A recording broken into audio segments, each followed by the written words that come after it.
माननीय सभासदों, माननीय अध्यक्ष जी,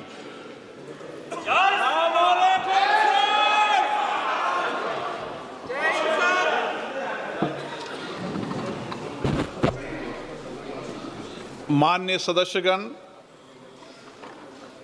मुझे अत्यंत दुख के साथ सभा को अपने 3 पूर्व साथियों के निधन के बारे में सूचित करना है। श्री सुभाष आहूजा मध्य प्रदेश के बैतूल संसदीय निर्वाचन क्षेत्र से 6ठी लोकसभा के सदस्य थे। वे आवास समिति के सदस्य रहे। श्री सुभाष आहूजा का निधन 75 वर्ष की आयु में 18 अगस्त 2025 को बैतूल में हुआ।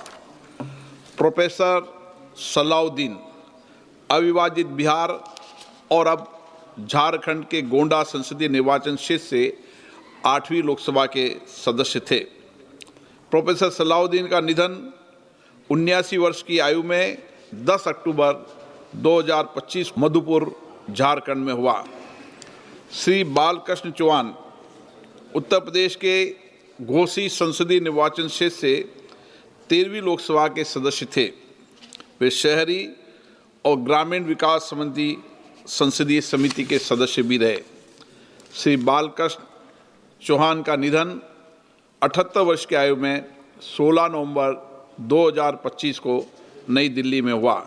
ये सभा अपने पूर्व सहयोगियों के निधन पर गहरा शोक व्यक्त करती है और शोक संतप्त परिवारों के प्रति अपनी गहरी संवेदना व्यक्त करती है।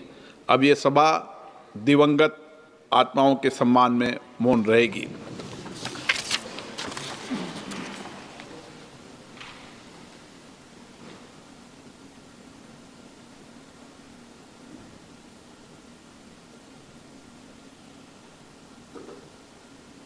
ओम शांति।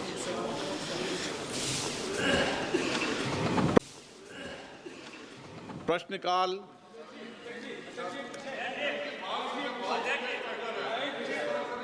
हम लोग सब इस सदन का सदस्य है, अलग अलग पार्टी से। हम लोग एक दूसरे का विरोधी है, हम दुश्मन नहीं है। आप बात को सुनो, गंभीरता से सुनो बात को।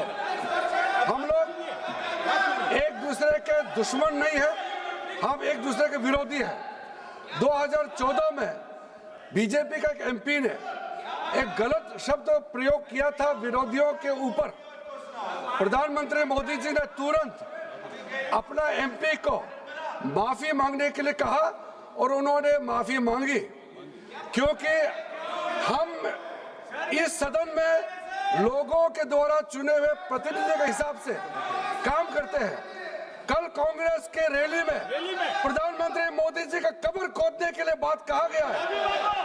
ये इस देश के लिए बहुत दुखद समय है कि कांग्रेस पार्टी ऐसा शब्दों का इस्तेमाल करते हैं और सारे कांग्रेस पार्टी पूरे का पूरे नेतृत्व उस रैली में मौजूद थे और प्रधानमंत्री मोदी जी का कब्र खोदने के लिए इन्होंने नारा लगाया।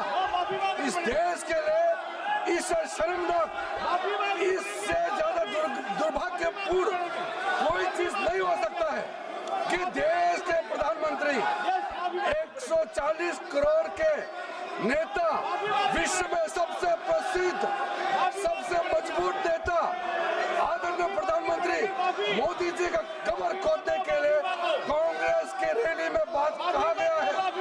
मैं चाहता हूं कांग्रेस के नेतृत्व माफी मांगना चाहिए, इस सदन के माध्यम से देश से माफी मांगना चाहिए। राज्यसभा में भी, लोकसभा में भी